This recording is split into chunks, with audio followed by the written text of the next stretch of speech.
এখনো উঠান ঝাড়ু দেওয়া হয়নি, তাড়াতাড়ি ঝাড়ু দে। মা আবার খিদে পেয়েছে, খাবার দাও। আগে গরুর চারিতে জল দে, কাজ শেষ করে তারপর খাবার।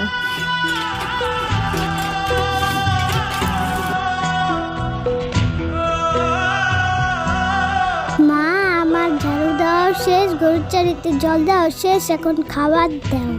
জামা কাপড়গুলো কে ধুবে? তোর মরা মা এসে ধুয়ে যাবে? জামা কাপড়গুলো ধুয়ে আয়, তারপর খাবার পাবি। জামা কাপড় ধুতে কি 1 মাস সময় লাগাবি? নে এগুলোও ধুবি। কে কাজটা আছে মনে হচ্ছে, মায়ের গলা যায় দেখে আসি যা। বসো মা, ওষুধ আনতাছি। মা ওষুধ খাও। তোর সাথে খুব অত্যাচার করছি, সৎ মেয়ে দেখা। তুই সৎ মেয়ে না, তুই সত্যি আমার নিজের মেয়ে। কি কাজটা ভালো করেছি না খারাপ করেছি কমেন্টে জানাও।